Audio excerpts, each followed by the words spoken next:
السلام علیکم ورحمت الله.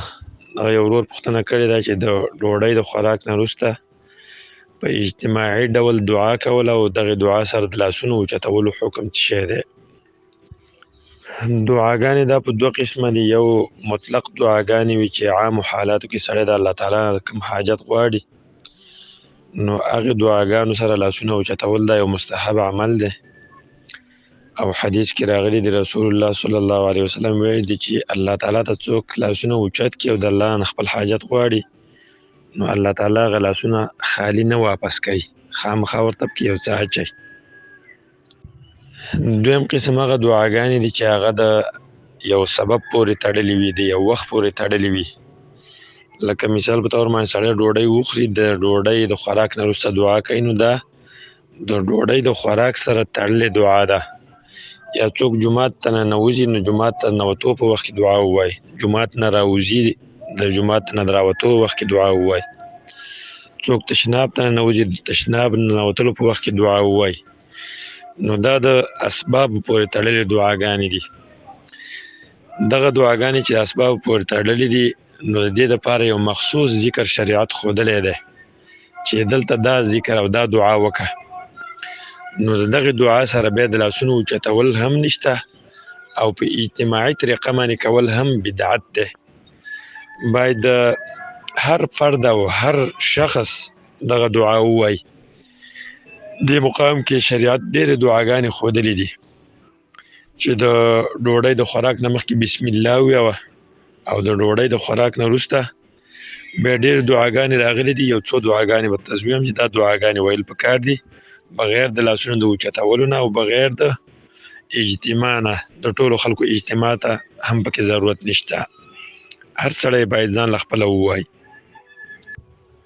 یوه دعا دا راغلې ده: الحمد لله الذي اطعمنا وسقانا وجعلنا من المسلمين. دا دعا په سنن ابو داود او نسائی کې د ابو ایوب رضی الله عنه نه او خالد ابن زید الانصاری نه نقل ده. بل دا دعا نقل شوی ده: الحمد لله الذي اطعم وسقى وصوغه وجعل له مخرجا. دا دعا سنن ابي داود او ترمذی ابن ماجه کې د معاذ او انس رضی الله عنه نه نقل کړل شوی ده. بل دعا دا نقل ده: الحمد لله الذي اطعمني هذا ورزقنيه من غير حول مني ولا قوه. او د دې دعا فضیلت دا ده چې چا وویله د طعام خوراک نه وروسته، نو الله به ورته مخکني ګناهونه معاف کړي. دا په سنن نسائی کې په حسن سند سره د عبدالرحمن ابن جبیر نه نقل ده. بل دعا دا هم نقل ده: اللهم اطعمت وسقيت واغنيت واقنيت وهديت واحييت فلك الحمد على ما اعطيت. دا دعا په کتاب د ابن السنی کې د عبد الله ابن عمرو بن العاص نه نقل کړی شوی ده.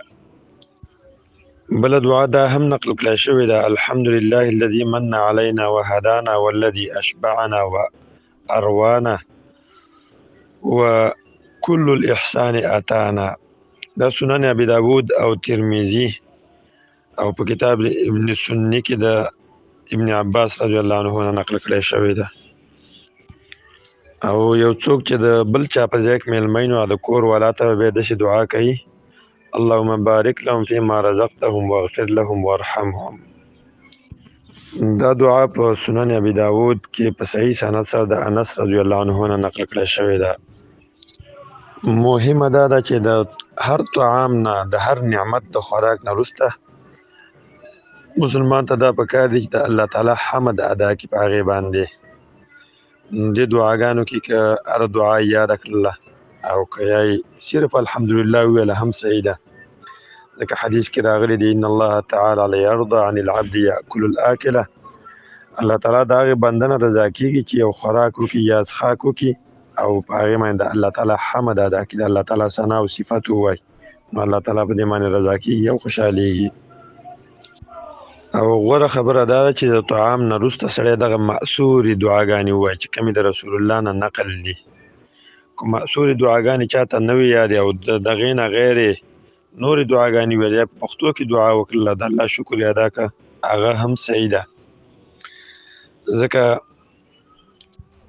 د ځینې سلفونه دا نقل دی چې هغوی د مأثورو دعاګانو نه غیر نور دعاګانې هم غوښتلې دي، لکه مصنف د ابن ابي شیبه کې دا دي: کان سلمان اذا طعمه، سلمان چې به کله ډوډۍ وخوړله نو ویلې به الحمدلله الذي کفانا المؤونه واوسع لنا الرزق.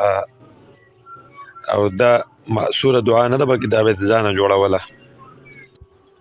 خو په اجتماعي ډول باندې دعا کول او لاسونه دې سره اوچتول د شریعت مطهره کې ثابت نه دي، او دغه دعاګانې همداسې بغیر د لاسونو اوچتولو نه ویل دا مسنون عمل دی او دغه کول پکار دي. والله تعالی اعلم.